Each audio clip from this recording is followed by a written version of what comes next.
Hello, everybody, and welcome. I am thrilled that you are here with me today. I want to make sure that our guest speakers can see me and hear me. Nikki, if you can come off mute, and Ashley, if you can come off mute and give me a thumbs up or a hello or say good morning or afternoon. Good afternoon. Yay! Hi, Ashley. So glad that you're Hi. here. Oh, I see my beautiful colleague Shannon is here. Fantastic. And I keep hearing people chiming in, which is always a great thing. Nikki says it's not allowing her to come off mute. Shannon, I don't know if you can message her on the side or see if you can provide some kind of assistance there, but that would be great if possible.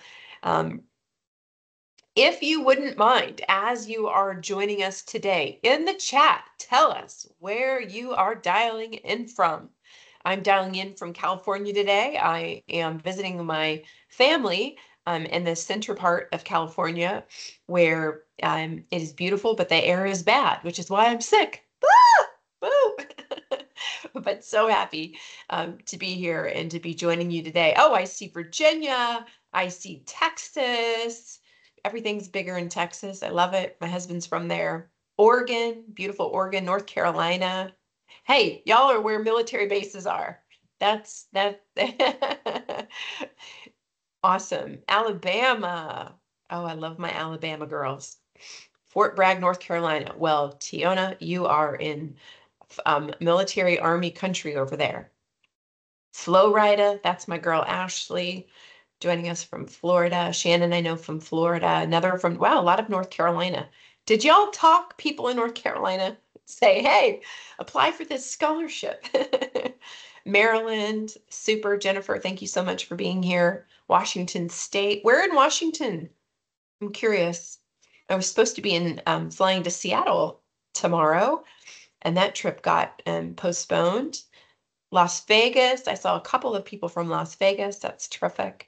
Hawaii. Oh, one of my favorite places to be stationed. Love, love, love. Loved our time in Hawaii. My son was born there. So as you're joining, we're just asking to please put in the chat where you are joining from today. Love to know what city you're joining from. Also, just for fun, if you want to put what branch of the military you're affiliated with or associated with, that's always kind of a fun fact to know about each other too. We'd love that. I'd love to get the branches of service, the rivalry going. Army, Army. Somebody from the Navy better show up for me now. Come on, Air Force. All right. We're getting Army. Go Navy, beat Army. I'm just saying. Air Force, Navy. You're like keep leaving me hanging. Anybody from the Navy on this call, please. Got to have somebody from the Army. Ashley, Army spouse is blowing you up today. You are representing Army strong. Navy, Alyssa. You're in just because you're in the Navy. I'm just kidding. I love all my military spouses. Super. Army, Alabama. Yep. Anna in the Army from Alabama. I love that. AAA, A plus. Love it. Ernestine, thank you for joining us from Texas, representing the Army from Fort Liberty. Super. A lot of Army folks here today. Great. I hear a couple more beeps as you're joining. We're just sharing what branch of the military you're associated with and where you're calling in from today. And we are going to get started here in just about 30 seconds or so. Shannon, I'm hoping that you're able to help Nikki. Nikki, were you able to join us or unmute yourself? I want to make sure that we're going to be able to hear from you and during our presentation today. You're part of our workshop or our info session is super, super important. So I don't want to lose you. I am going to assume in the background that y'all are still working on that. So welcome. I hear more beeps coming in, which is a great sound. Thank you so much for joining us this afternoon or this morning, depending on where you're calling from. We're so glad that you're here. So happy to be with so many wonderful military spouses. Thank you so much for joining. I have a deck that I am going to be sharing just to kind of help with the flow of our conversation today. So as you continue to join, drop in the chat where you're calling from and what branch of service that you're associated with. Let me start out by introducing myself. My name is Rochelle Chapman. I work proudly with the Adecco Group, U.S. Foundation. So we are or represent the nonprofit arm of the Adecco Group. And the Adecco Group is the largest talent management company in the world. So we put more people to work every day at amazing companies all around the world. I'm very proud of the business that we do in the US and around the world. And as I mentioned, I work for the nonprofit arm of our company. I have been part of the Adecco Group, you all, for 19 years. And as you all know this too well, as a military spouse working for the same company for 19 years, I am like this purple unicorn in the military spouse community because you all know certainly how hard that is to do. And so thank you for that affirmation, Ashley. I appreciate that.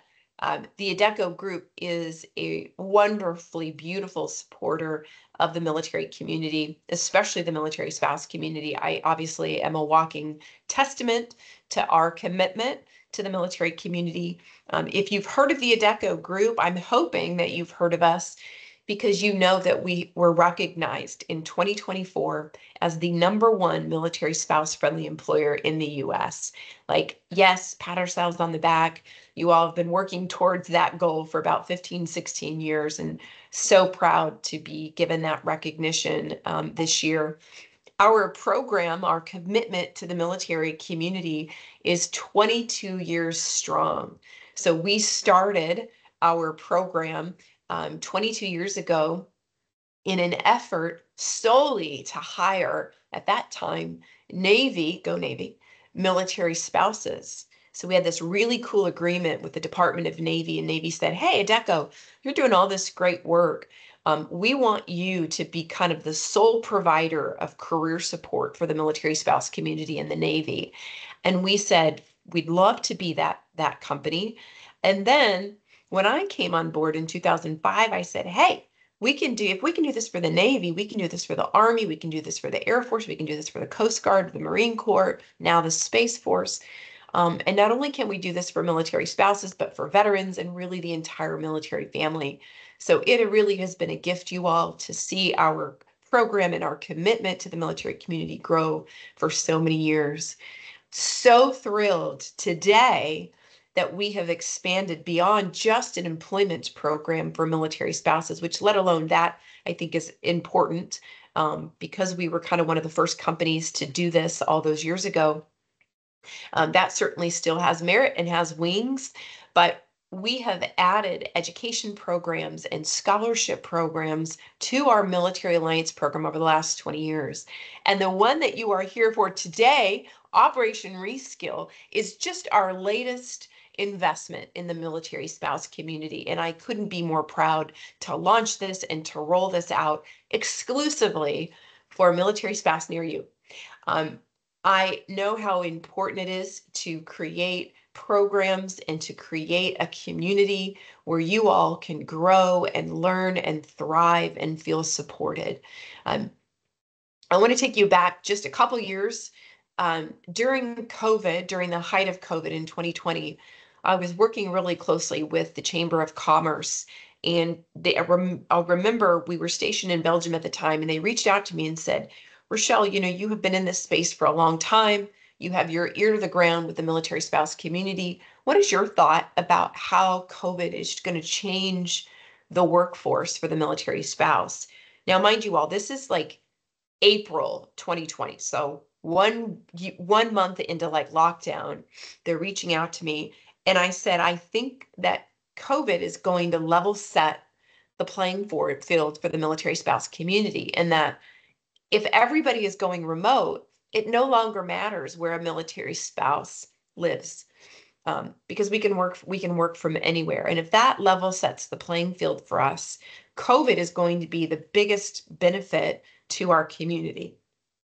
And I was wrong.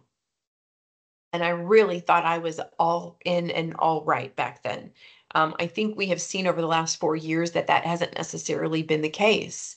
What I didn't predict in April of 2020 was that it would actually be even more competitive for us because everybody was vying for remote jobs, people that had been in the workforce that had current and relevant skills. So when I started going back to the community and saying, what is it, you guys, that you want and you need in your lives professionally? I kept hearing some very similar themes in all my individual conversations with the spouse community. And they said, we need new skills. We want to get back to work. We don't want to teach our kids online or be that support staff at home anymore. Um, we need to work remotely and we miss our people. Like those are the same four things I heard over and over and over. And so at first, what I did in response was what we did, I should say, never do anything on alone, is we created an reskilling program around IT for the military spouse community. And we launched that in 2021. And we've had that program in existence for the last 3 years. Well, what we didn't anticipate with that program was a downturn in the IT and technical industry. So as we were looking this year at, okay, now it's maybe time to pivot. Where can we go next in terms of investing in our military spouse community, in terms of a new skill set? What is a skill set that is in high demand that military spouses might be interested in and that we can create a program out of? Hence came the medical billing and coding industry that I knew nothing about. My dear friend Ashley, who's on the phone with us, who you'll meet in just a little bit, knew everything about and taught me a lot about in a very short amount of time. We quickly partnered with a really fantastic organization that you're going to hear from in a minute also, to launch what you now know, or what we now know as Operation Reskill. So thank you for entertaining that A, very long introduction, and B, kind of history of how we got here, where we came from, and why we are doing what we're doing. I just realized also I have not been sharing my screen. So give me 1 second to pull up my screen so you all can see what I'm seeing on the side. Sometimes it takes a little minute to load because it's a big file. Somebody give me like a thumbs up or say, yes, we can see what you're seeing. Can y'all see what I'm saying? Because now I can't see you. Not yet, Yes. Rochelle. Thank you, honey. Thank you so much. So quick agenda, we're going to go through everything you need to know about what the program is, program support. You're going to hear from the Ed2Go staff. That's the platform that we're using, or that you will be using to actually learn everything you need to know about becoming a medical biller and coder. Ashley's going to talk to you about the day in the life of a medical biller and coder. We'll quickly review the eligibility criteria and timeline and next steps. And then most importantly, leave it open to a really big question and answer period for you. So we really talked about this piece already. I want to bring in our marketing manager extraordinaire, Shannon Hurst, to talk to you a little bit about our website. She designed it in case you haven't visited already. Shannon, what do you want to say about this slide? Sure. Forgive me, I don't see it yet, Rochelle, but if you need me to, I can go ahead and pull up mine. So I just want to make sure everyone can see this wonderful information. And once again, nice to meet all of you virtually. My name is Shannon Hurst. I lead marketing for the Adecco Group US Foundation. So we have created a one-stop shop for you. It has everything from registrations and application forms to key dates and eligibility criteria, what you'll learn, right? What the day in the life will look like, which I know Ashley will touch on a little bit later.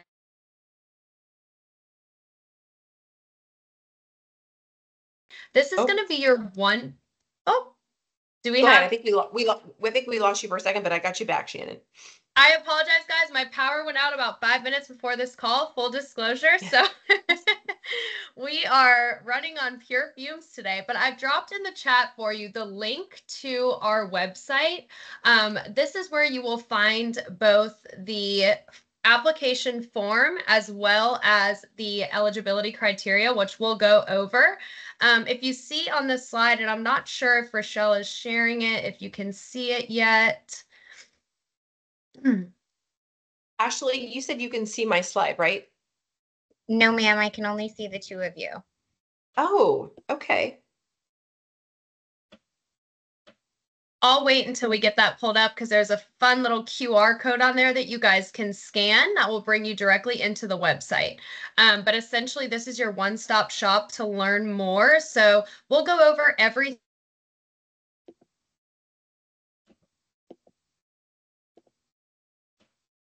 track as you move through this process to figure out when things are due, when applications close, and basically what's next.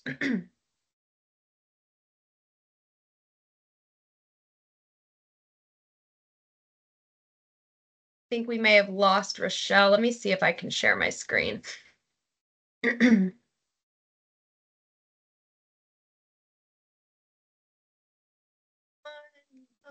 Let me know if you guys can see.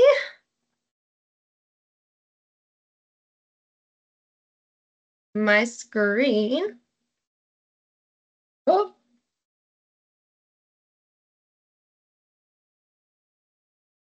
Can you guys see this? Yes, I can see it on my end. It's in your mode. Yeah, there you go. Perfect. Okay, I was like, you'll either see that or a picture of me and my dog. So one of them one of them is relevant to this call and one of them is not. But anyways, here is our slide that we've been trying to pull up. This is our website link. If you scan that QR code, it will bring you directly to our website. This is a little snippet of what our website looks like. So when you go on there, don't be overwhelmed. You're going to see a lot of information and we'll go over all of that with you. But again, this is going to be your one-stop shop. So definitely utilize this as your area for all resources and any type of contact information, etc., as you move through this process. And I'll go ahead and flip to the next one. Give me 1 second. And I'm back. I don't know if you guys can you hear me? And she's back. Okay, good. Sorry about that. I'm not sure what happened. So no, you're good. I'm sharing the deck, so you're all good, Rochelle. Thanks, Shannon. This is our support team, you all. You've already met me. Ashley, would you go ahead and introduce yourself at this time? Sure. My name's Ashley Morris. I am a proud Army military spouse, and I have several years of experience in medical billing and coding, which is why I'm here. Thank you so much. If you guys remember, one of the things I mentioned was when we first started creating reskilling programs for military spouses, one of the things that I heard from the community a lot was we miss our people, right? And so I knew that we had to create a really solid community for learners, whether it was in the IT program that I created or for this program. And so I want to take a minute to just so that you all understand the level of planning and thought that has gone into it very purposefully creating a supportive environment for you. We want you to thrive. This is going to be a very safe place for you to learn. Yes, you will be learning independently in that you'll each get a license to the platform where you will take your online courses, but you will be meeting with Ashley regularly. She is going to lead bi-weekly study group sessions. So she'll have access to your curriculum, which every week you'll know exactly what you're expected or encouraged to work on.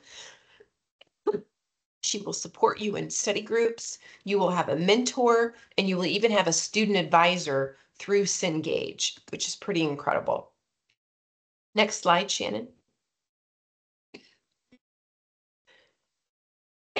Nikki, did we get you on? You can hear me okay? Yeah, we can hear you. Okay.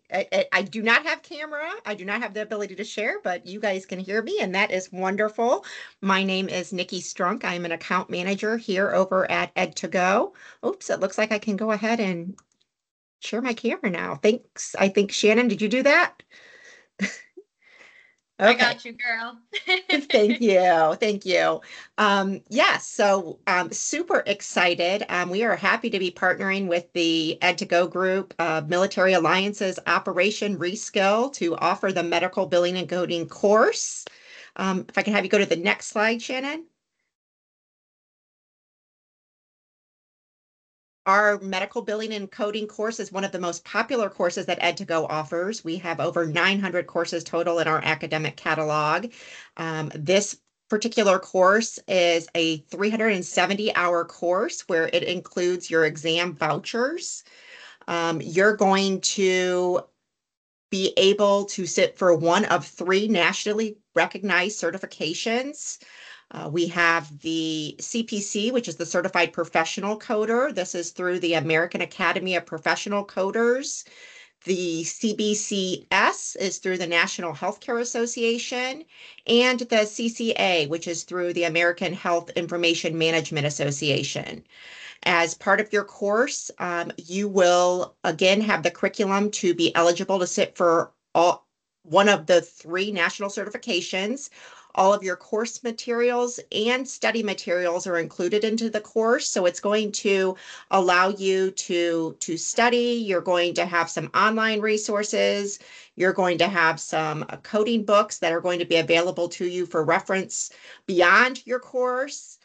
We also are going to include those career preparation resources, get you job ready for the career that you're applying to, and the instructor and student advising support. You will have an asynchronous curriculum allowing you to learn anytime around your schedule, but your instructors are going to be available to you throughout the course, and you'll also have a student advisor, which will be another level of support, in addition, to Ashley and everything that the Adecco is providing to you. I can have you go on to the next slide then. We'll kind of take a little peek at some of the course features. We've created these courses to be very interactive. We want them to align with the learning objectives and the requirements of the industry. Content is presented in a variety of different interactivities and media elements. You're going to have real world applications. You're going to have a pre-test to assess your base knowledge and what we can build upon. Soft skills training, self-check activities and simulations, practice assessments. There's both audio and video components. These are fully accessible if you are, have your tablet or your phone and you want to go and study while you're on the sidelines at a kid's game or on your break at work. There's going to be discussion boards so that you can interact not only with your instructor, but you'll also be able to interact with your peers. So this is something that we're going to be supporting you with. If I can have you go on to the next slide then. Here is an example of the discussion boards. You'll have a discussion thread for each of the lessons. And again, this is a way for you to be able to just have the content reiterated, anything that you may need clarification, any questions that you may have. You can not only ask your peers within the Operation Reskill cohort, but you'll also have peers that are taking this course alongside you and your instructors. Next slide.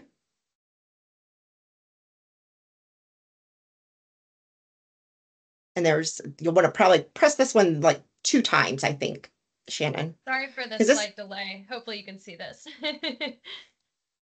Yeah, I think it's one more time.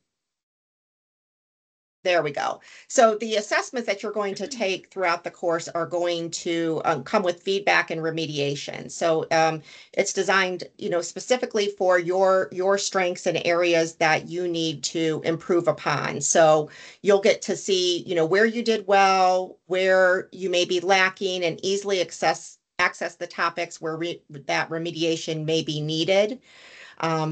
Again, this is something that your instructor will work with you on an individual basis.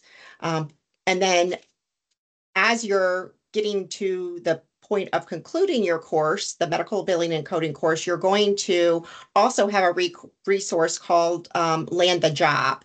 If I can have you go to the next slide there. Um, you know, you're getting ready to enter the workforce. We're offering this as an additional module, a guide that's going to assist you, through that job preparation. You're going to have a clear understanding of the scope of practice as a medical biller and coder.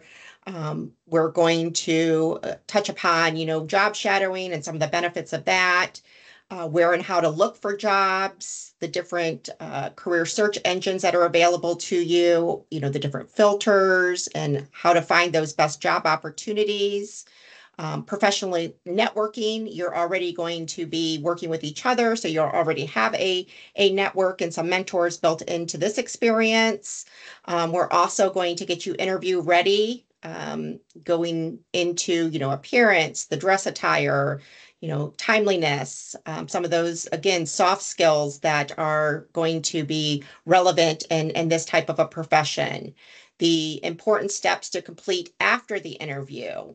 And then, once you get the job, those important steps to take on the job, the professionalism in the office or, working virtually, what that may look like. So this Land the Job resource in conjunction with the job aids and the career lesson is going to set you up as a learner for success as you transition from being a student and starting on that career path.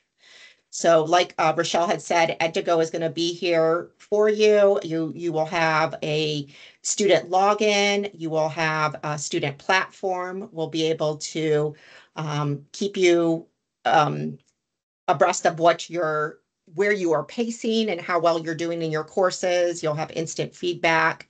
So we're super excited to be working with the Adecco Foundation with the Operation Reskill, and looking forward to working with you all, throughout this process.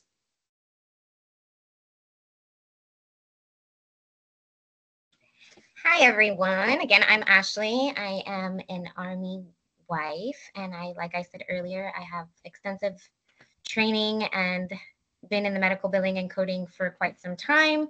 And so some of you may wonder, what is it like to be a medical biller and coder? So whether you're working from home or you're in an office, you're likely going to start out pretty much the same way. You want to organize your workflow, follow up on your emails from the previous day. You'll ensure that any of the patient records and medical charts from the day prior are free from any errors that would potentially have a claim denied or pushed back, so to speak. At which point, if you do have any of those, you want to go ahead and revise and update the medical claims and resubmit those claims to the appropriate payer. Other than that, you'll be interpreting doctor's notes and things of that sort into diagnosis codes, treatment codes, hardware codes, and appoint the applicable codes to procedures and diagnoses. In the beginning, you're going to be collaborating a lot with other medical coders to ensure your accuracy and consistency with your billing and your coding. It could be a lot, and it's a lot to learn. So your best bet is to really lean in and find people, which you are here, that you can talk to and be like, hey, I don't know what to do. How do I do this? It keeps getting pushed back. Help, please. And that's what we're all here for, right? To lean on each other. So in the case that some of these claims get pushed back, you'll collaborate and you'll communicate with medical providers and their offices and insurance companies on any of those opened or denied claims, at which you'll transcribe that data into whatever database that they have and they want you to put that in. It's always your responsibility to stay current on diagnoses codes, billing codes, as well as Medicare and Medicaid, workers' compensation, and all of the various other providers' codes that you're going to be on top of. It's a lot, but that's what you have us for and why we lean on each other. It looks like we might have a question in the chat. Kristen, did you have your hand up?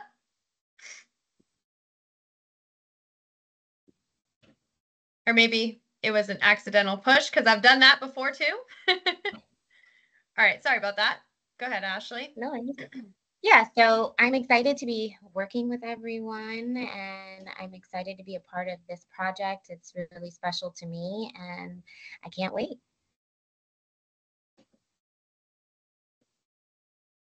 Thank you, Ashley, so much. We're so lucky to have you support this program. And those of you that are accepted into this program, like I said, will really get a chance to get to know her and to work with her one-on-one, as well as myself, my healthy self. Shannon, I think you're up next.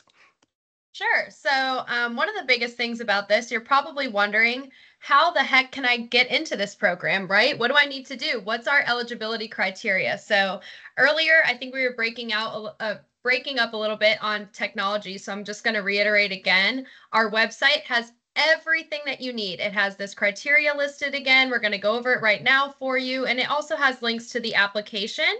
So, you'll be able to not only see this in the website, but you'll see it on the application again. So we're just going to walk through this very quickly. The must-haves: you must be a military spouse and have a high school diploma or GED. You must have strong digital and time management skills. So be very well versed, right? In a technology environment, you're going to be working on a computer. You must be willing to attend an online community workshop. There are multiple of those throughout the program, and they are offered to all the program participants. You must also have access to reliable internet and Wi-Fi, and then also a compatible computer with the required operating systems. And as we all know, technology is not always our friend, so we will work with you if you do have good Wi-Fi and just happen to have an issue like me today where my entire computer died right before this call. So, Hey, you Shannon, must be, Shannon, yeah, let me say something about that. yep. Yes, yes, Emmeline, veteran spouses definitely apply. This is for you too. This is really important, you all. Um, and Nikki may have said this, but the reason that it's important that you have strong Wi-Fi and that you have some kind of computer or laptop to do these classes on is the platform is not mobile friendly. So very, very important. This is not a program that you want to take or can take on your mobile device. So I wanted to make sure everybody understands that. Go ahead, go back. Great call out. And that just goes to emphasize how this is a very remote friendly role, though. You can be doing this, from California, Florida, Colorado, wherever we all are sitting today. And then you must be able to participate in a virtual interview and demonstrate how this program will benefit your career. And then, of course, you have to commit to 20 hours per week of online and virtual learning. So the program begins on July 8th and wraps at the end of November. And we'll go over a more detailed timeline later on in this call. Is there any questions about the criteria while we have Rochelle, myself, and Ashley on this slide? Because I know this is probably an area that people will look back on. So just want to see if we have any questions before we move forward.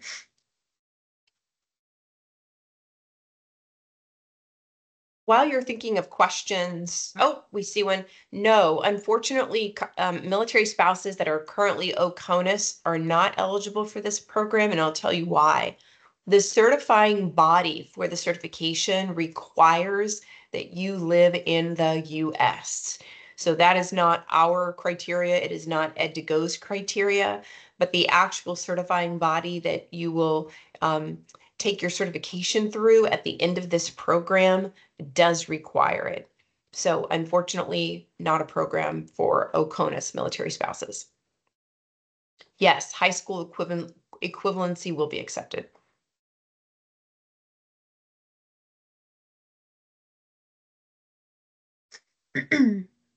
Good question. I was hoping somebody asked that. So I'm going to, Ashley might disagree with me on this, and Nikki might disagree with me on this too. I'm going to very heavily discourage you to consider this program if you have a current full-time job. Now, there are exceptions to every rule and to every one, but having done these programs now for 4 years, one, military spouses, you all, one amazing quality about us is we are resourceful as they come. which means we like to take advantage of free stuff. And sometimes free stuff means, oh, someone's going to pay for me to get this education or get this certification. I'm going to do it because it's free and not necessarily because it's actually a job I'm interested in. It's actually a job I want to do. That's why we said you have to be able to demonstrate in your interview why this program, why you, and why now. That also includes if you are working a full-time job and you're a mama, are you really going to come home and do 4 hours of studying every night? Y'all need to have a real good gut check with yourself to say, is this really worth it to me? And you may be in that full-time job, maybe it's a retail job, and you're like, you know what, this isn't going to take me from good to great in my career. And a medical billing and coding job would take me from good to great. So I'm going to bust my you know what for the next 6 months. And I think I can put in 20 hours a week on top of my full-time job and my 2 babies. We can talk to you about that. So it's not a disqualifier, but if you don't convince me or Ashley during the interview process of why you are the exception to that rule, then it's probably going to be a pass for you. So I am here to love on you, and part of loving on you is being real honest and real truthful with you. So I don't sugarcoat things. I want you all to be successful because I'm paying for this at the end of the day, and I need the 10 people that are chosen, all 10 of you to graduate, all 10 of you to be successful, and all 10 of you to really, really want to be in this space. So long answer, but I think I answered a couple of questions that I saw during my tirade that were coming in. Shannon, do you want to go through? I see a lot of questions coming in. I know you're minding the chat. You want to ask some of them? Sure. We can, I guess, start touching on questions because there's quite a few coming in. On your screen, you'll see the timeline and next steps. So to Rochelle's point, this is kind of the breakdown of what the process looks like, right? And then there's a few deliverables happening before the program actually starts. So make sure, number one, that application is in, that application window will close. Of course, if you're on this information session right now, pat on the back, you're already one step ahead of the rest. So this is just another breakdown. And once again, you can find this on the website. You can find this on the application. And then I'm going to go ahead and read out some of these questions because a few of them just came in. Is there a fixed schedule for classes? I'm not sure if you had mentioned that already. So the what only does that thing look like? the only thing that's fixed, you can complete your training in your pajamas and slippers at home, 24 hours a day, 7 days a week. So it's available to you whenever. As I mentioned earlier, what will happen is every week, Ashley will send you an email saying, this week you should complete modules 1 through 4. And it's going to average about 20 hours a week. Some weeks might be 22 hours, some weeks might be 17 hours. So we're calling it an average of 17 hours, 20 hours. Now, you all, one thing to remember or consider is that's just program completion time. You're going to want extra time to study your notes, review what you've already learned. So, we're real serious when we say 20, if not more like between 20 and 25, depending on how you study. But that can be done at any time. What will be fixed are 2 things. Ashley's study sessions, which again will be every other week, will be held on a fixed day and at a fixed time, TBD on that day and on that time. The other thing that's fixed is once a month, we will be getting together in a live workshop environment for 1 hour where I'll bring in a guest speaker to talk to you about a career development topic. So for instance, we'll have somebody come in and talk to you about harnessing the power of LinkedIn and how to use that to the best of your ability. We'll talk to you about personal branding and what that means. We'll have employers come in and talk to you about getting a job in the medical billing and coding field.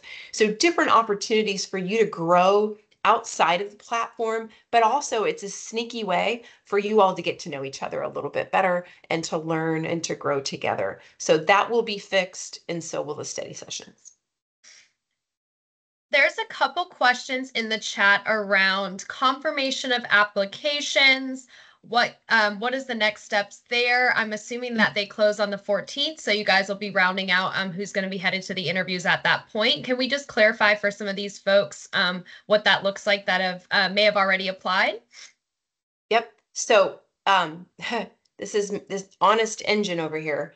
I was doing a really bang up job of emailing everybody that applied, especially with a resume, to say, we received your application. Thank you for submitting. We'll get back to you with an interview. I was on vacation all last week. So if you completed the application and sent in your resume, I did not get back to you to confirm that we received your resume, but rest assured that we have. Two things. One, the 55 people that are on the phone right now, you're getting a sneak peek into my selection process. So one of the things that's very important, and I'm not sure if Ashley mentioned this or not, I'm already, my mind's not working great, Ashley, is one of the things that's really important, a skill rather, that you need to be a successful medical biller and coder is a high attention to detail. So one of the first things that I'm looking for is, did you follow directions when you applied to this program? One of the directions in the application process was that you send me an email with your resume. I will tell you, just, I'm sort of guessing slightly, I'm estimating rather, not guessing. 60% of you applied for this program and did not send me your resume. You will not even make it to the next round. I am not interested. If you can't follow directions on the application, you are not going to be able to follow directions as a medical biller and coder. So now, if I'm checking you right now and you know you applied and you didn't send me your resume, it's not too late. You all send me your resume today. If you know you applied and you're going, ooh, that's that, I fall into that group of people that did not send Rochelle a resume, it is not too late. So tell your friends, if you apply for this thing, they're serious about following directions. What was the other question? I've lost my train of thought, Shannon. Those were, I bundled a couple of those into one. The next one was, what is choosing a successful candidate kind of look like to you? But you did kind of touch on that just now with, the attention to detail and not only checking the boxes, but going above and beyond. And then we did have another person ask, which this goes back to applications, but I'm just seeing it. Are they able to edit their application that they submitted, or is that a one and done for people that may want to reconsider their application or change something? That's a good question. I don't know if you can go back and edit a response in a Teams form once it's submitted. I think you would have to reapply. Now, if it's, if you're wanting to redo majority of the application, I would say just reapply. If there's a specific section that you want to beef up or you didn't like your answer, email me directly and I will figure it out. Whoever that was that asked that, let me go back in the chat. Keep going with the questions, Shannon, and I will reply to that person who asked that question. It looks like we've addressed all of the. Oh, we have one new one that came in. Is this program only scholarship based, or is there a tuition option? Basically, this is a free program, so we've answered that. And it looks like that was the end of our questions in the chat. If you completed an application, I did not send a confirmation email to people that just completed an application. I sent a confirmation email to people that submitted their resume. As I mentioned, if you submitted a resume last week, I was on vacation all week and I did not say, hey, I received your resume. So I will do my honest best to go back and do that. But if I can guarantee I received a ton, we've had over 110 people apply. And majority of those came last week. So if you were in that camp of people who applied, and also, why don't I just do this? I'm going to put my direct email address in the chat. If you applied last week and want me to go back and double check that we received your information, you feel free to email me. And I will go back and double check for you if you did not receive email confirmation. It looks like we have a couple more questions, and I just want to preface too, I've allowed everyone to use their microphone, so feel free to raise your hand and come off mute and ask any questions you want to ask as well. But I'll go ahead and read one off while we have a moment.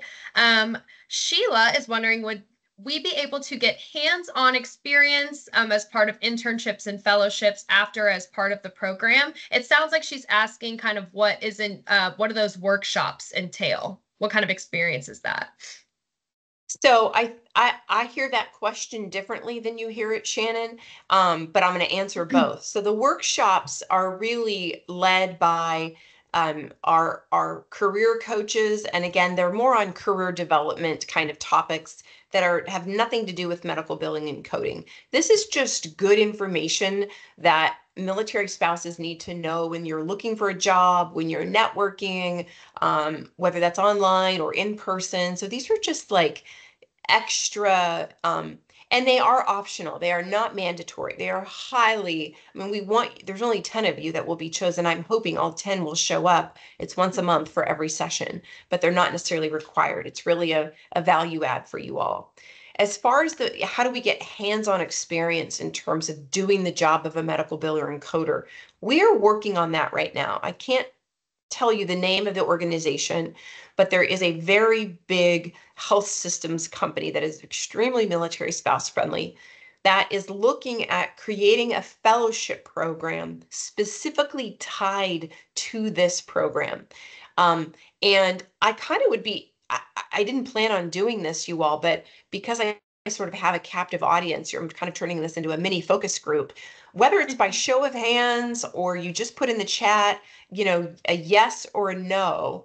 This company is looking at doing, now it's an 11-week follow-on fellowship. So you go through this program through the end of November. What we're hoping is that you take the next month to study for your certification. Ideally, you're certified in December. And then say you start the fellowship with this, it's a remote fellowship. It would be paid 32 hours a week for 11 weeks, teach you how to be, actually, I don't know all the details of the fellowship yet, so I can't speak out of turn, but they're wanting to take the graduates of this program, hire them on as fellows to ultimately hire you on as full-time colleagues for their hospital group. Would so interested to know how people feel about that. After putting in time with a 5 to 6 month course with us, what are your thoughts about joining a fellowship after that's paid as a, kind of a soft try before you buy, for you, try before you buy for that organization? Yes, that would be amazing. Interested, definitely on board. I mean, okay, this is so good for me to know, you all. I was a little concerned that maybe you all wouldn't be interested because you would want to start, working in a full-time capacity right away. But I think this is a really great opportunity to train you, get that real world hands-on experience immediately following the completion of this program. Okay, great. A lot of interest. Fantastic. I'm so glad that we talked about this, and thank you whoever asked that question. Let me say this. If for some reason that this fellowship doesn't go through, we will be working steadfast to find an employer that, and I already have about 15 feelers out there, to find an employer that is willing to hire you in a remote full-time capacity upon completion of this program. I'm very, very dedicated. Will stay up all night if I have to for the next 6 months to find an employer that will hire you at the end of this program. The ROI, return on investment for me paying into this and investing in you all is that you actually get a remote job at the end. So just know that we will be working very, very, very diligently. I can't unfortunately promise anything because I don't have anybody signed on the dotted line yet, but working very, very hard to get something worked out for you. So, but thrilled to hear that you are interested in the fellowship opportunity. They're a great company. And so if it works out, it could really be a best practice in the business, which is cool. Somebody has their hand up. I can't see who it is, Shannon. Yep. Rachel, we see your hand up. You can go ahead and chime in with your question if you have one. Hi. When I was going through the applying on the application, it mentions having an interview sent in, Yes. a video interview by Friday, June 14th. And I was hoping that there would be a follow-up email. There's not. I see you shaking your head. So the application is due June 14th, but interviews will take place over the next 2 weeks. So we had more interest than we anticipated, which is a good problem to have, Rachel.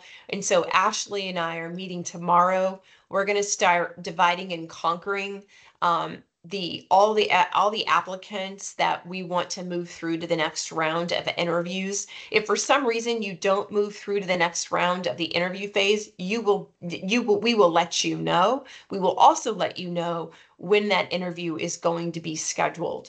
I know that's a big time frame. We will do our best to, between y'all's schedule and ours, to pick a time that works for us all. We are only looking at doing 30-minute interview tops. We have a lot of you to get through, and our time is very limited, especially mine. And Ashley has been super kind to give more of her time to help us get through all of our interviews over the next couple of weeks. So the interviews will not be completed by Friday the 14th. Only the application needed to be in by Friday the 14th. Interviews will be scheduled and take place over the next 2 weeks. You will know by July 1st whether or not you secured one of those 10 spots in our program. Thank you. And thank you for applying, and thank you for the question. Yeah, I just wanted to ensure I wasn't missing any of the steps. So thank you so much for answering. You're so welcome. Someone also asked Rochelle and Ashley if it's going to be a once a year application period, or is it broken up? Are there 2 cohorts per year, given that it's a 6-month program? What does that look like for those asking? So that's amazing that you're asking that, because that shows me how much interest there is in this program. So you all, this is what we call a pilot. We've never done this before. This is the first time that we've partnered with our fabulous friends over at Ed2Go and Cengage to offer this program, which is why we're only doing 10. Plus, it's expensive, you all.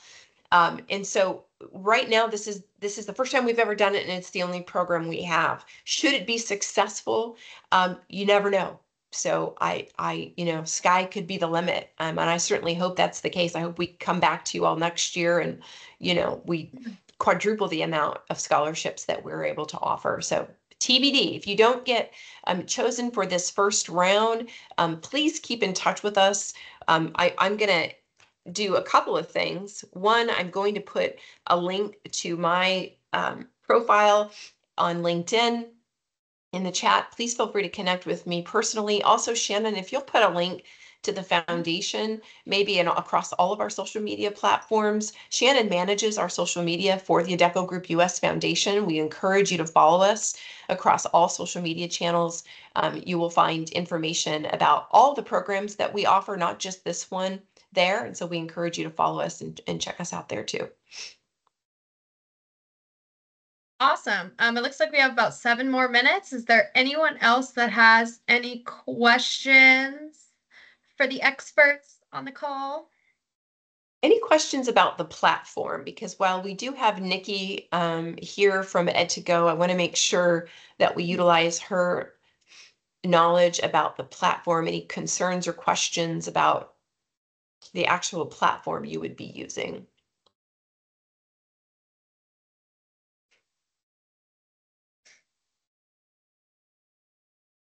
Nope, that's okay. Any other questions about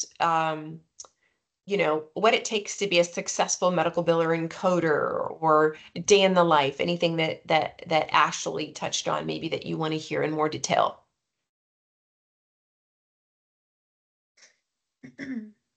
Yes, Sheila? Hi, everyone. So I did have a question for Ashley. If she could share more about her career journey, and as a military spouse, how did you become a medical biller and encoder, and I guess how you got into the field. And I'm not sure if you feel comfortable sharing your LinkedIn and stuff. No, yeah, I have no problem. So we are Army. We were lucky enough to be stationed in Tampa Tampa, Florida. And Tampa, Florida has University of South Florida and the Moffitt Center and Tampa General and things of that sort. I had grown up being in with the interests of the medical field. So I did things like HOSA, which is Health Occupation Students of America, and things of that sort. And I started out as an MA and got my certification as an MA and wanted something more, something that I could, have a 9 to 5 and, be instead of in the front, I could be in the back end. So I went and I got certified as a medical biller and coder, and I got hired on with USF, which was one of the biggest opportunities for me because they took me on. It was in office at the time. There wasn't a lot of remote availability at the time, which was probably like 8 or 9 years ago, if not more. But for me, that was really beneficial because I was able to really talk to my cohorts and be like, hey, I don't know what I'm doing. Because in the beginning, it can be a little overwhelming when you look at your queue and your queue is full and you're like, oh my gosh, this is so stressful. But as you learn and as you grow in the medical billing and coding, it becomes easier and things change, but you're not afraid to find the answers and ask your fellow employees and things of that sort. And then I just grew from there. I stayed with the company for about 6 years until my husband medically retired. And I still do it from time to time, but I'm super happy to be here and working with you guys. And I look forward to lending a hand. And like I said, this is really something big and true to my heart. And I'm excited to be a part of this program for sure. Sheila, Tanya, B, did you guys want to ask any questions? I see all three of your hands, so I guess open it up for whoever That wants was to going to ask. be my same question. Kind of similar, just to piggyback off of that one. How difficult was it for you after you completed your certification to find employment in that field? Well, I would say, like I said, remote at the time wasn't really a thing. They really wanted you in office. And because Tampa was such a big had such a big medical presence, there's so many different, there's the Moffitt Center, there's Tampa General, all of those medical facilities are there. It truly wasn't difficult to find a job. I will say, speaking to some of my coders and billers who are still in that field, a lot of the medical fields will either have you be a medical biller or a medical coder if it's a larger company. So you may be only doing one part of your certification, but the smaller, more intimate practices will have you do both. So you'll either be, at that point, you'll be the medical biller and you'll be their coder, and you'll be blending your skills in together.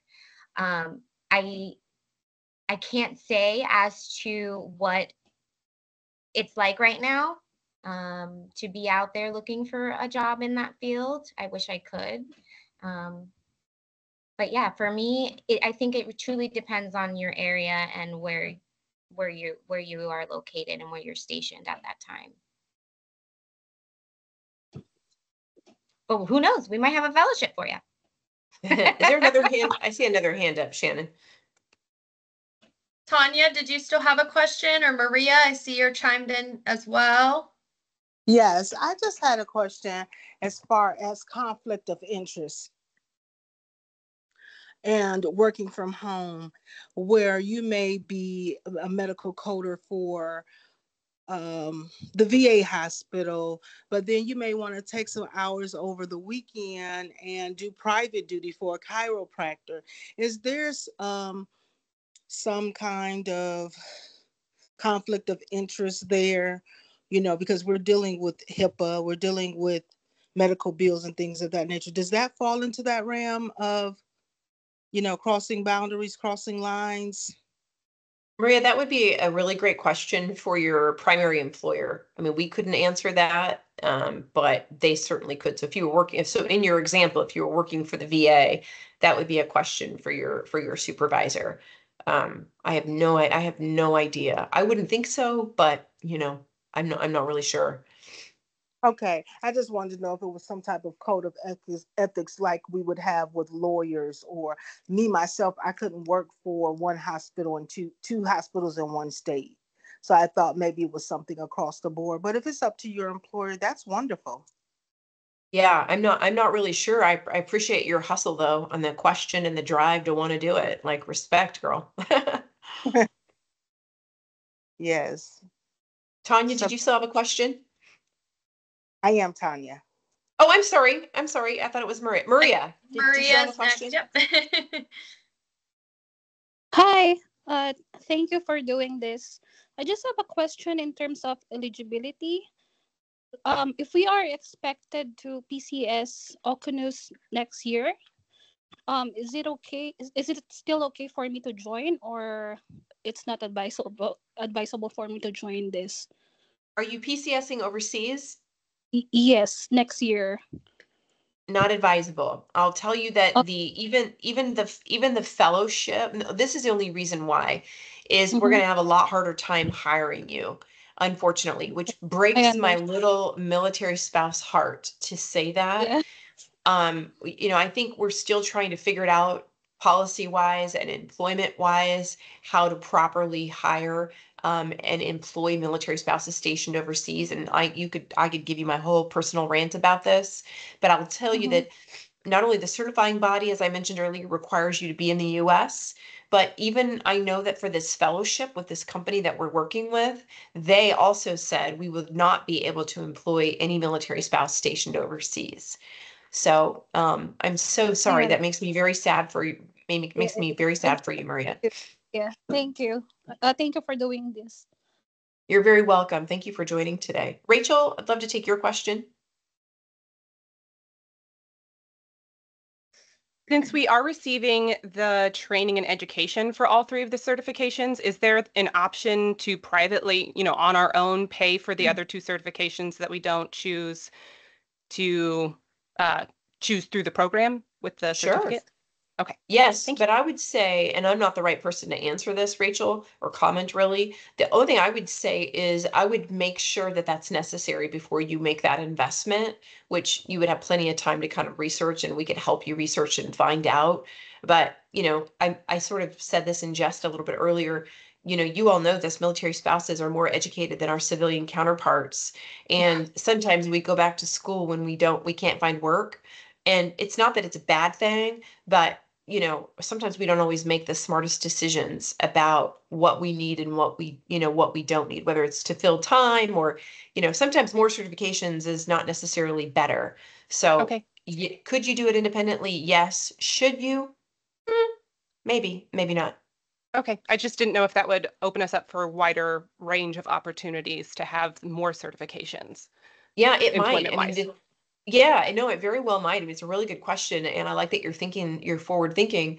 And certain companies may say, we prefer this certification over this certification. So to your point, that it might make sense, but when we could explore that as we kind of get further down the process. But yeah, really great question. Thank Carmen. you. Hi, I just have a quick question. My husband retired in Oh, honey, we late can't hear you. Can you speak louder or get closer to the microphone? Can you hear me now? Yes, ma'am. Okay. Yeah, my husband retires in late October, and I was wondering, would that be an issue if I was to make it into the program, or can I still continue? Heavens, no. Okay. No. Oh my gosh. In fact, I want to talk to you more about that. I'm creating a whole nother program for veteran military spouses right now. So no, we would welcome you, Carmen. Okay, thank you. I feel like there So I might be just wanted questions to in piggyback the on a question that was on here. Oh, I'm sorry. Yes, go ahead. Actually, I was just going to say, Shannon, I think there's questions coming in the chat, so I just want to make sure you're minding those. Yeah, So or go ahead, Ashley. Basically, what's coming in the chat is a lot of people are still chit-chatting around completing this with a full-time job. So it looks like Ashley's about to speak to that, I think.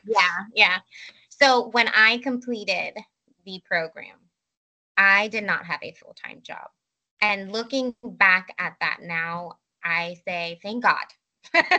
because it's a lot of information, and you will find yourself, if you're anything like I go in deep, and I want to make sure that I'm like 100%. I know everything from top to bottom, that there's no chance of me failing.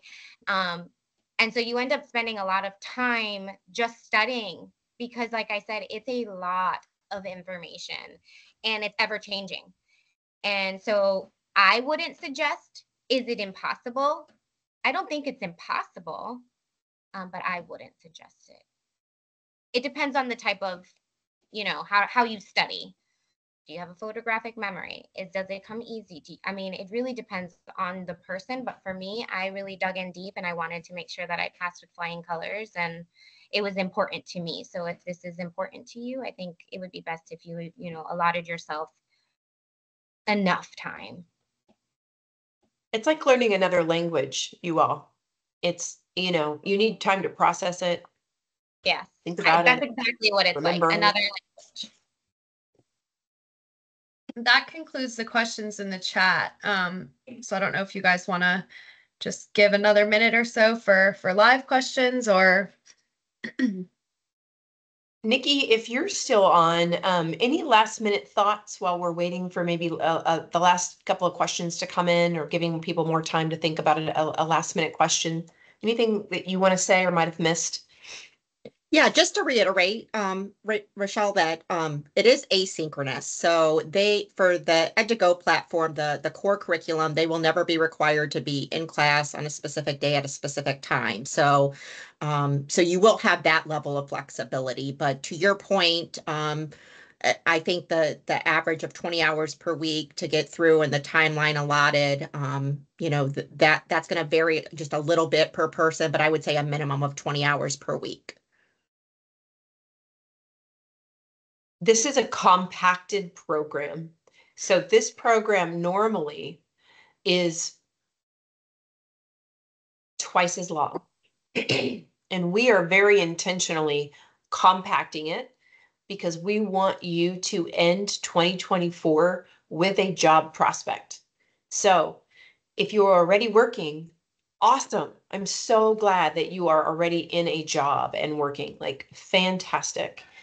If this is something that yes, it is kind of like boot camp style. Exactly, Esperanza. Maybe this is a pivot opportunity for you. Maybe you have a special circumstance. We want to hear you out. Like I said, it's not a requirement necessarily that you're not working full time, but it is.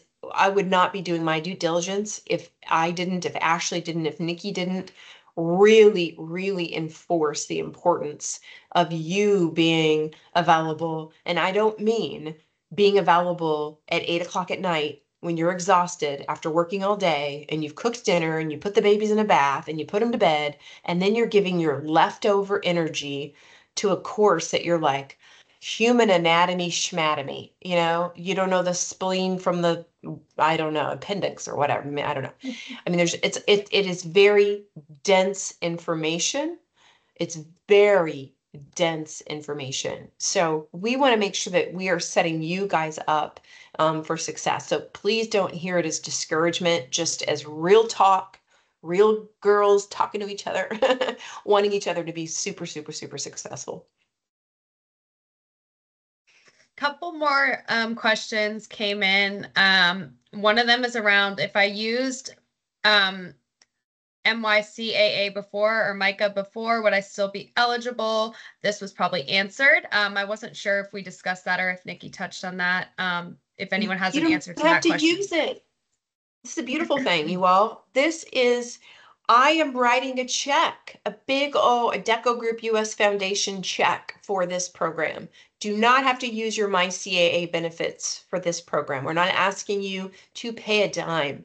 We are asking you to be fully present with your time. We're asking you to be energetic. We're asking you to come ready to learn every single solitary day. We're asking you to want to expand your network, to get to know each other, to learn and grow in a very supportive community. We do not want your money.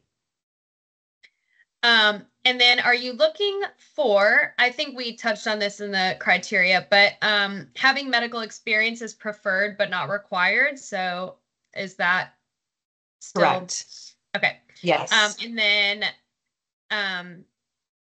is it possible to print study materials and to make sure that there's some type of tangible version of them since the course is not Ooh, mobile friendly? So what does that good. look like? Good question. So I'll let Nikki expand on this, but one thing I know is that you will be sent your big fat Bible of medical terminology books directly to your home. So happy reading, you all. I know at minimum you'll have books.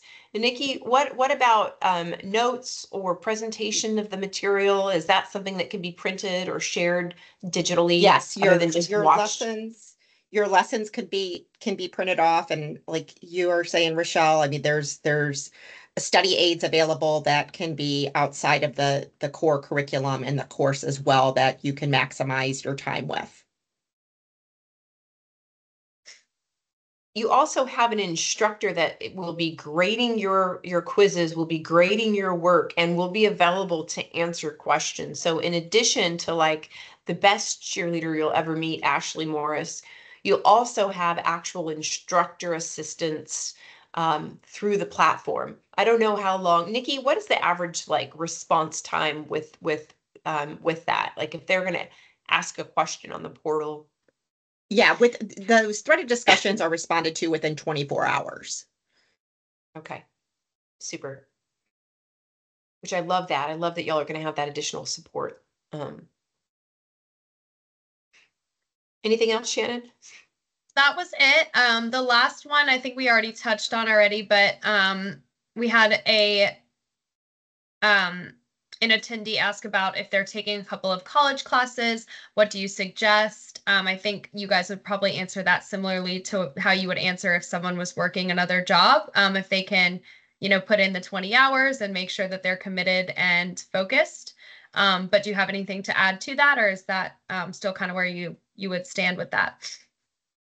Yeah, if I was interviewing you and you're a college student, depending on what you're studying, you better have a real solid answer when I ask you why this program? Why do you want to become a medical biller and coder? Is it to pay your bills? Because you're probably not going to be doing it very long if that's the case. Make sure that your why is right for you, not for me. Don't give me some canned answer that you think I want to hear.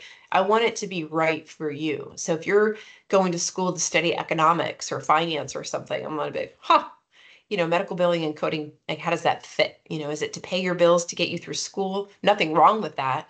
This program, though, may not be the right fit for you. So that would be my more direct 2 cents. Said in love. I think And Carmen had then, a question. oh, Maybe she put Carmen. her hand down. She had her hand up and then I think it went down. Maybe it was an accident. Oh, Tanya, do you have a question? Hi, I want to thank you ladies for really going over very diligently about how the process goes and how much you need the time in order to be the best, show up for the best medical assistant and best student that you possibly can. But I also would like to add to that, from on my side of the fence is, ladies, we are superstars, and men, we can manage taking care of our husbands, taking care of our children, doing homework, cooking a meal, and all that is, can be tiring, but we are already stretched thin. And I'm going to give you my testimony to say that I was a mom who had a husband out to sea and a newborn in a different state, and I wanted to be a nurse. And just how much time it took for you to be in a lecture or to go to lab, that's how much time it took in order to be a B average or A average. So it is doable. I don't want ladies to walk away with, this is too hard, we can't make it. We can do it. If it's something that you want to do and it's your passion to do it, And when we think about that, we can take this free certificate and take it to the 50 states, and we don't have to put the house together and worry about unemployment. This is a skill that we can take all over the world, and they are presenting that to us in the small time of 20 hours per week, 6 months. That is awesome. This is an awesome opportunity for us to do that. I think this is a phenomenal piloting out and going forward. No one has really done that for military wives in a long time, where we don't have to tap into our benefits and all we have to do is show up at our best. And I believe that the 10 women that do make it and sign up for, they're going to excel, because this is something we want to do. And you guys have made it easier for us to do that. Oh, Tanya, thank you so much for the endorsement. You're right. Like we're an amazing community capable of so much. And you just said it. You just said it perfectly, and you said it beautifully. I was scrolling through the chat, Tanya, while you were speaking, and Sheila, I don't really have anything to share concretely yet about the veteran military spouse program I'm working for, except I can answer you directly that it will have nothing to do with medical billing and coding. So it's going to be career coaching, sort of more focused, helping veteran military spouses figure out. It's actually called "It's My Turn." The phrase I most often hear from veteran military spouses when their service member retires and they say, okay, now it's my turn to figure out what I want to do professionally. And so I'm creating something to help them figure that out. Amazing. Amazing. And we can do it.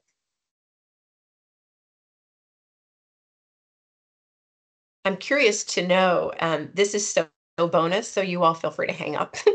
As I leverage, I was going to say use, but I don't like that word. As I leverage those of you that are left, I'm curious to know what you think about the term or the phrase, "It's my turn." Does it sound too selfish? Does it sound too like, ooh, does it resonate, or are you like, yeah, girl, it's my turn, or are you like turned off by that phrase? I know for me, I said it. It resonates because it's just like a girl night out. We take care of our community. We take care of the children at the school.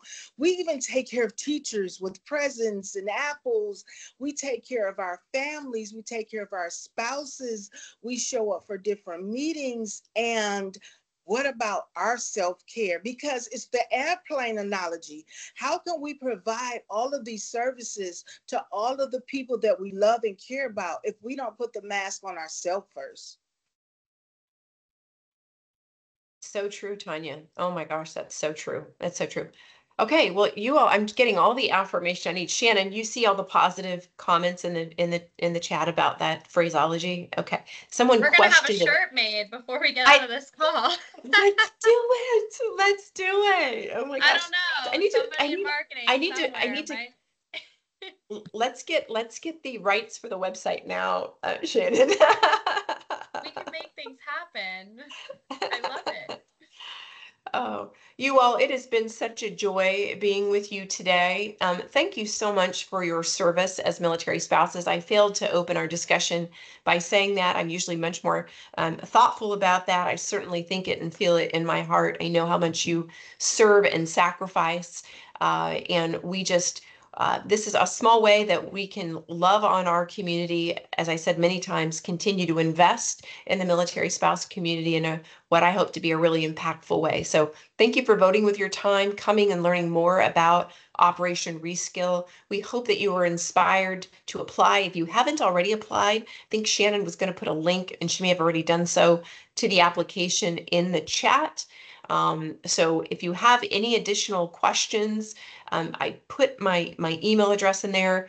Do my honest best to get back to you as soon as I can. I travel a lot this month, so it's a little bit difficult for me, but we will be in touch with you. Like I said, to recap, we'll start scheduling interviews, Ashley and I, probably towards the end of this week, beginning of next week, and they will take place over the next 2 weeks. They will be short. They will be semi-informal, nothing to be freaked out about. We want to get to know you and really understand your why, and so that we can do a good job of vetting you and making sure that you are the right candidate for this program at this time. Shannon, thank you so much for stepping in and joining today. Ashley, always good to see you. Cannot wait to work with you in support of this program. Nikki, would not be possible without you and our partnership. It's been a pleasure having you on the phone today. Thank you for giving a little bit extra time. And again, for all of you for joining. Thank you all. Have a wonderful day. Thank You do the you. same. Bye bye, everyone. Hi, everyone. Bye. Thank you.